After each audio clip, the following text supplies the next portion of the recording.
In this video, we're going to go over how to draw the graph of a non-sine or cosine trig function. These are no longer called sinusoids. They're called, no, they don't even have a name. They're called tangent, cotangent, secant, and cosecant graphs. We're going to do one of the tangent style graphs, which involve both sine and cosine, and then we'll do one that's just cosecant, which is an example of something that only depends on one of those. We'll begin with tangent. Now, you should know the general shape of the tangent function. This is actually going to be pretty quick.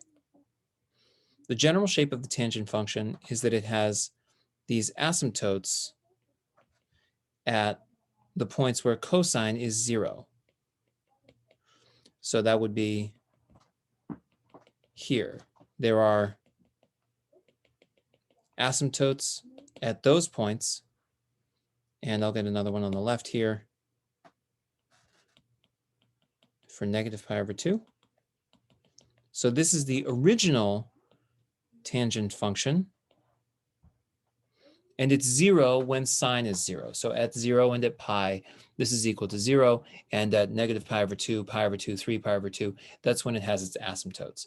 The only difference between this graph and the graph we've got here is that this is shifted to the right by pi over 4.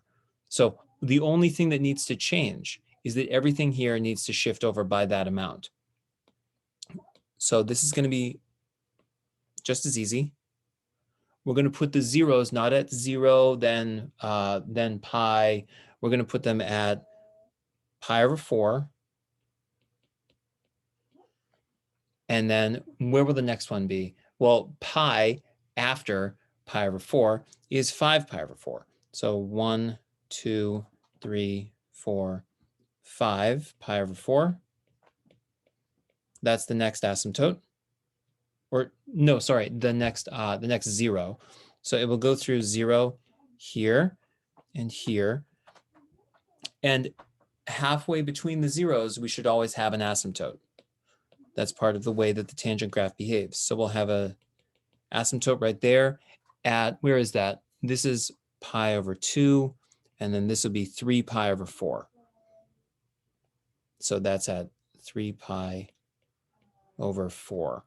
There's always, in the absence of period changes, which this doesn't have, there's always an asymptote every pi for a tangent. So just so that we have a tangent on both sides of the y-axis, I'm going to put another one of these marks at negative pi over 4 and make sure to show that asymptote there. Look familiar?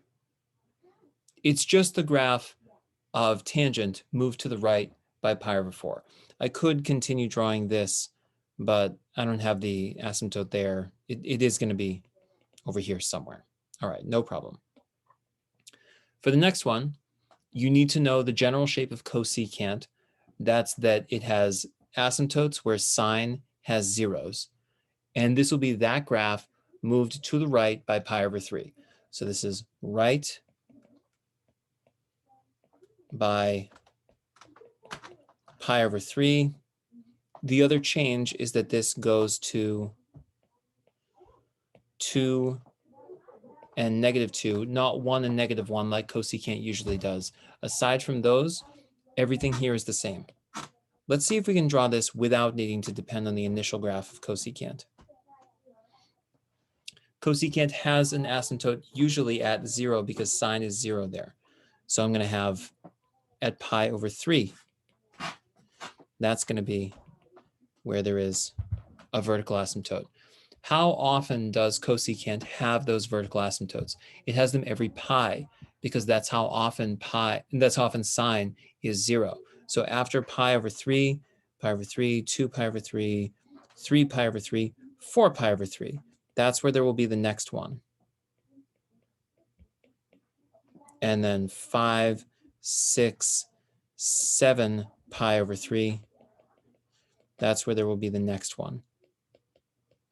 Because I've got 2 of these asymptotic hallways, that gives me enough space to draw one period of the function. Think about also the fact that cosecant usually comes down like this in its first period, right? Because sine is positive in the first quadrant. So this will come down here in its first period that we're drawing here, meaning it will come up in the second one. And now we can mark this as 2, and over here, mark this as -2, and we're done. There's no need to draw any more because we've already drawn a full period of it.